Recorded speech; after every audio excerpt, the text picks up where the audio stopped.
नमो नमो मित्रों।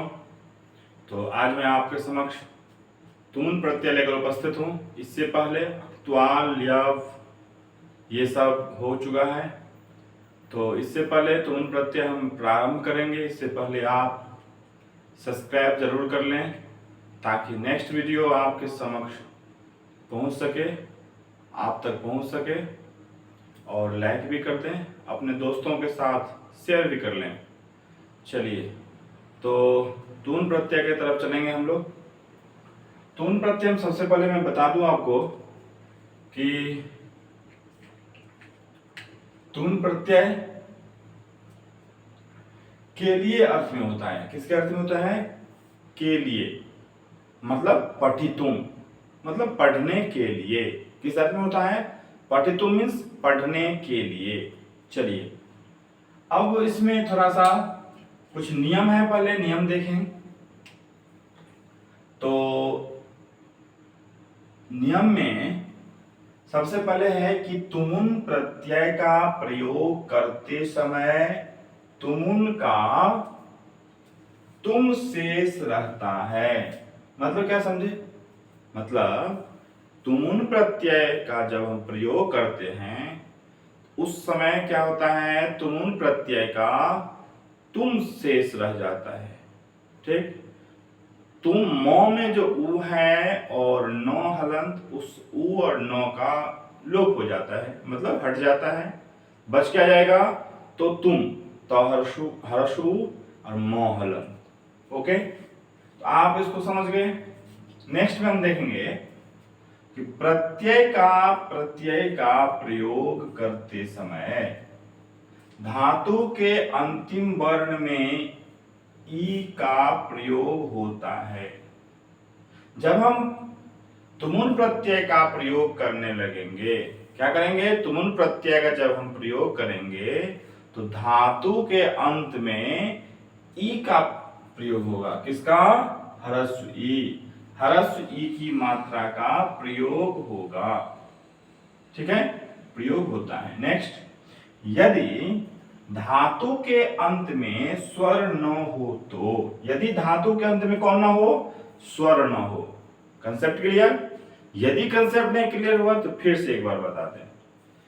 जैसे यहां पर मैंने कहा कि प्रत्यय का प्रयोग करते समय धातु के अंतिम वर्ण में ई का प्रयोग होता है। ओके, यहां देखेंगे जैसे तुमुन प्रत्यय का जब हम प्रयोग करने लगेंगे तो तुमुन प्रत्यय का प्रयोग करते समय धातु क्या कर रहा है कि प्रयोग करते समय धातु के अंतिम वर्ण में, अंतिम वर्ण कौन है? तो व। ठीक है, अंतिम वर्ण में ई की मात्रा जुड़ जाएगी। कौन सी? तो ह्रस्व ई। व में जुड़ जाएगा तो क्या हो जाएगा? धावी। और तुम में इसका लोप होगा, इसका लोप होगा, तुम बच जाएगा। क्या होगा? धावी तुम। बात समझ गए? सेकेंड नियम भी समझ गए होंगे कि प्रत्यय का जब हम प्रयोग करते हैं तुम प्रत्यय का प्रयोग, तो उसका प्रयोग करते समय ई का प्रयोग होता है। ठीक है, और यदि धातु के अंत में स्वर न हो तो, ये बात खास बात है कि धातु के अंत में यदि स्वर न हो तभी जा करके हम क्या करेंगे? तो ई का प्रयोग करेंगे। जैसे बता दूं यहां कि धाव में क्या है? क्या कहा है कि धातु के, मतलब यदि धातु के अंत में स्वर न हो तो, धातु के अंत में कौन है? धातु के अंत में स्वर नहीं है ना। यही बात यहां भी करा है कि स्वर नहीं होना चाहिए। धातु के अंत में स्वर नहीं होना चाहिए। यहां पर धातु के अंत में स्वर नहीं है, नहीं है। ओके, यहां पर क्या हो जाएगा? ई का प्रयोग हो जाएगा। मतलब कि हलंत धातु जो रहेगा उस हलंत धातु के साथ प्रायः क्या होगा? तो ई की मात्रा जुड़ जाएगी। यदि स्वर रहेगा लास्ट में तो उसमें ई की मात्रा नहीं जुड़ेगी। जैसे उदाहरण चलेंगे, थोड़ा सा पहले इसको देखने, इसको समझ गए आप? ये भी समझ गए कि यदि हलंत वाला शब्द रहे, मतलब यही हुआ कि धातु के अंत में स्वर न हो, मतलब हलंत वर्ण हो, हलंत धातु हो तो ई का प्रयोग होगा। बस इतना ही आपको जानना है। क्या जानना है? कि हलंत धातु हो तो ई ई का प्रयोग होगा। ठीक है, चलिए अब देखेंगे यदि धातु का अंतिम वर्ण मौन या नौ हो तो अनुस्वार या नौ में परिवर्तन हो जाता है और शेष वर्ण में ई का प्रयोग नहीं होता है। मतलब ई का प्रयोग नहीं होता है। जैसे उदाहरण आपको बता देंगे कि यदि धातु के अंतिम वर्ण में मो होगा या नौ होगा, ठीक है, तो वहां पर में अनुस्वार या नौ में परिवर्तन हो जाता है। उदाहरण दिखाएंगे, चलिए उदाहरण मैं बता दूं यहां पर में कि यहां आपका इसका उदाहरण गम धातु क्या कह रहा है कि यदि धातु का अंतिम वर्ण, तो धातु का अंतिम वर्ण कौन है, मो या नौ में से कोई एक होना चाहिए, तो मो और नौ में से एक है, या कौन है, तो मो है। ठीक है, धातु का अंतिम वर्ण कौन होना चाहिए, एक मो है, मो या नौ। तो मो यहां पर मिला तो क्या होगा, मो या नौ हो तो अनुस्वार या नौ में परिवर्तन हो जाता है। यहां पर में गम में मो है, या गम में मो जो है अनुस्वार या नौ में परिवर्तन हो जाएगा। तो यहाँ पर में क्या किसमें परिवर्तन हो जाएगा, इसमें नौ में परिवर्तन होगा। यहाँ क्या हो गया, गौर नौ, मो का क्या हो गया, नौ। क्या कहा कि यदि अंतिम में मो और नौ हो तो चाहे तो अनुस्वार हो जाएगा या तो नौ हो जाएगा। यहाँ पर में क्या हो गया, मो का नौ हो जाएगा, क्योंकि धातु अंत में मो है तो उस मो का अनुस्वार होगा या नौ होगा, तो यहाँ पर नौ हो जाएगा। तो गन और तुम का तुम, तो क्या हो जाएगा, गन तुम। बात समझ गए, इसका भी उदाहरण आप समझ गए, तीसरा का भी। चलिए आगे चलेंगे हम लोग। अब क्रमशः सीरियल में उदाहरण देखेंगे, नियम भी देख लिया आप, नियम भी समझ गए, एक एक करके नियम का भी आपको समझा दिए। अब नियम के साथ हम चलेंगे किसमें, तो नियम के साथ चलेंगे उदाहरण में। पर उदाहरण देखिए यहाँ पर क्या कहा है, धातु, प्रत्यय और शब्द। तो धातु कौन सा है, धाव धातु है। धाव धातु में तुमुन करेंगे तो क्या हो जाएगा, धावी तुम। यहाँ पहला नियम आप देख लिए कि तुम में क्या बचता है, तुम बचता है, तुम बच गया। उसके बाद दूसरा नियम में प्रत्यय के अंत में क्या हो जाएगा, यहाँ करते समय, प्रयोग करते समय धातु के अंतिम वर्ण में ई जुट जाएगा। ई जुट गया तो धाव में वह है, और ई जुट गया क्या हो गया, धावी, और तुम में इसका और इसका हट लोप हो गया, हट गया तो मोहलंत बच गया, तो धा व में ई जुट जाएगा, धावी तुम। बात समझ गए, धावी तुम शब्द आपका बन गया कौन, धावी तुम। नेक्स्ट में देखेंगे चल धातु है। चल धातु से तुम प्रत्यय करेंगे तो क्या होगा, चल में हलंत है ल, तो उस हलंत के आधार पर में आप इस नियम को आप प्रयोग करेंगे। इसमें ध्यान देंगे क्योंकि एक एक शब्द का थोड़ा सा एक एक शब्द को समझाती हैं। तो यहाँ चल में क्या है, लो हलंत है। तो मैंने कहा आपसे पहले ही, यदि हलंत रहेगा मतलब स्वर नहीं रहेगा, लास्ट में स्वर नहीं रहेगा, मतलब हलंत रहेगा, तो ई का प्रयोग हो जाएगा। यहाँ पर चल में लो हलंत है, तो तुम से पहले धातु के बाद क्या हो जाएगा, ई जुड़ जाएगी, तो क्या हो गया, च ल में हरसी, चली तुम।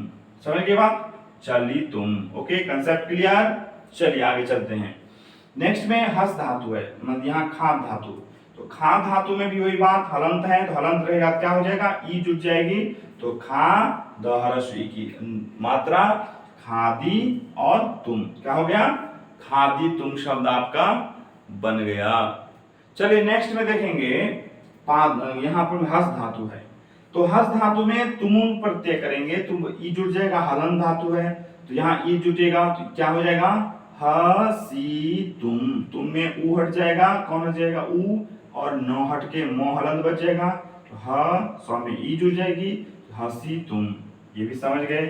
चलिए अब गम धातु से, गम में मो है, उसके बाद तुम लगाएंगे, तुम का तुम बचेगा। यहाँ मैंने कहा आपसे कि यदि धातु के अंतिम वर्ण में मो हो या न हो तो अनुस्वार या न बन जाएगा। कौन, तो इस मो के स्थान में या तो अनुस्वार हो जाएगा या तो न हो जाएगा। तो यहां पर में गम में मो है तो इसका न हो जाएगा, क्या होगा, तो गम और तुमुन, तो न होगा तो गन तुम। इस नियम से आपका यहां पर में यह बन जाएगा। चलिए उसके बाद पा धातु है। पा धातु में जब हम तुमुन करेंगे तो क्या हो जाएगा, फिर इसमें ऊ और नौ का लोप हो जाएगा, ऊ और नौ हट जाएगा, क्या हो जाएगा, तुम बच गया, और यहाँ पा शब्द है तो पा तुम बराबर पातुम।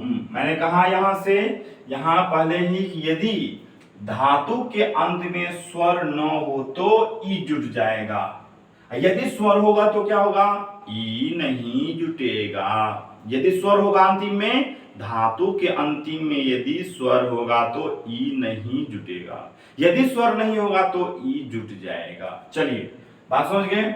यहां पर पा में आ है तो आ है, यहां पर में क्या जुट जाएगा, क्या जुट जाएगा, ई की मात्रा नहीं जुटेगी और यहां डायरेक्ट मिल जाएगा, पा प्लस तुम बराबर पातुम। Okay, concept clear. चलिए आगे चलते हैं। अब आकारांत एक और धातु, मतलब स्वर वाला एक धातु और बता दूं आपको, ज्ञा धातु है तो ज्ञा धातु से तुमुन करेंगे तो इसमें भी वही बात, यहाँ स्वर है लास्ट में इसलिए ई नहीं जुटेगी, तो ज्ञा तुमुन का उ और नौ का लोप, तो मो हलंत बच गया, तो ज्ञा तुम शब्द आपका बन गया। चलिए इसी तरह आप बहुत सारे मतलब बहुत कर सकते हैं, यदि आप इसको भली भांति समझ गए होंगे, और मुझे उम्मीद है कि आप समझ गए होंगे, तो यदि ये समझ गए होंगे आप तो निश्चित रूप से इससे अलग भी आप आराम से बना सकते हैं। तो आप आराम से इसको इसके अकॉर्डिंग आप 10 उदाहरण बनाएंगे खुद से। चलिए नेक्स्ट में इसका प्रयोग कैसे होगा, उस प्रयोग में हम लोग चलेंगे, उदाहरण इसमें देखेंगे, प्रयोग में देखेंगे। चलिए इसको समझ गए होंगे प्रायः, यदि अच्छा लगा हो और समझ गए हो तो जरूर कमेंट करेंगे कि समझ गए हैं, यदि कहीं डॉट है तो उसमें भी आप कमेंट करेंगे कि नहीं समझे, इसका नहीं समझे या इसका नहीं समझे, आप वहां पर लिख के भेज सकते हैं, और आप निश्चित रूप से आप कमेंट करेंगे और जिसका कमेंट आएगा मैं उसका रिपीट नेक्स्ट वीडियो में जरूर हम सॉल्यूशन करूंगा।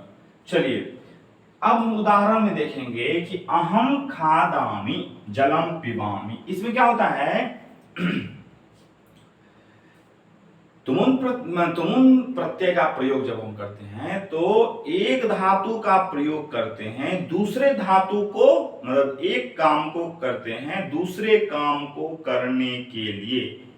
मेरी बात समझ रहे कि नहीं समझ रहे, मैं क्या करता हूं, जैसे यहां खादामि जलम पिबामि, अहम खादितुम जलम पिबामि, मैं जल क्यों पीता हूं, तो खाने के लिए जल पीता हूं। बस समझ रहे हैं कि किसी काम को करने के लिए कोई काम किया जा रहा है, यहां जल पिया जा रहा है, किसके लिए, तो खाना खाने के लिए। बात समझ गए, तो अहम खादामि, मैं क्या करता हूं, खादामि, जलम पिबामि, तो मैं क्या कर रहा हूं, यहां तुम का प्रयोग करेंगे तो अहम खादितुम जलम पिबामि, मैं खाने के लिए जल पीता हूं। बात समझ गए, प्रयोग समझ गए। चलिए नेक्स्ट में अब बता दूं यहां पर मैं खादितु में खाद धातु है और तुम प्रत्यय है। चलिए तो यहां पर मैं आप इसको भी समझ गए होंगे, उम्मीद है कि आप यहां भी निश्चित रूप से समझ गए होंगे।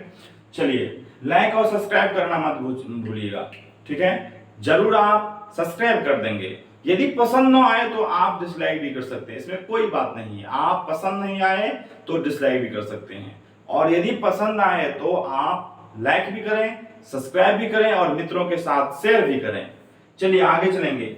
सह रचनाम रचयति पुस्तकम पठति, तो यहां क्या है, सह रचनाम रचयति पुस्तकम पठति, क्या हो जाएगा, सह, तो उन प्रत्यय का प्रयोग देखेंगे, सह रचनाम रचयितुम पुस्तकम पठति, वो क्या करता है, वह रचना रचने के लिए पुस्तक पढ़ता है, ठीक है, तो क्या किसी काम को करने के लिए पुस्तक पढ़ रहा है, समझ गए बात। के लिए अर्थ आपको पहले ही कह दिया हूं कि के लिए शब्द का प्रयोग यहां पर में किया जाएगा। Okay, concept clear. चलिए आगे चलते हैं। नेक्स्ट में लास्ट उदाहरण है कि पिता कार्यम करोति, पिता किम करोति, पिता किम करोति, पिता कार्यम करोति। नेक्स्ट में क्या देखिए, पिता कार्यम करोति कार्यालयम गच्छति, पिता किम करोति, पिता कार्यम करोति, पिता काम करता है, कार्यालयम गच्छति, और कार्यालय जाता है, ठीक है ना। तो पिता कार्यम कर्तुम कार्यालयम गच्छति, पिता क्या करते हैं, तो काम करने के लिए कार्यालय जाते हैं। बात समझ गए यहां पर में, यहां पिता कार्यम कर्तुम कार्यालयम गच्छति, पिता काम करने के लिए कार्यालय जाते हैं। तो यहां पर में उदाहरण भी हो गया और मतलब प्रयोग भी हो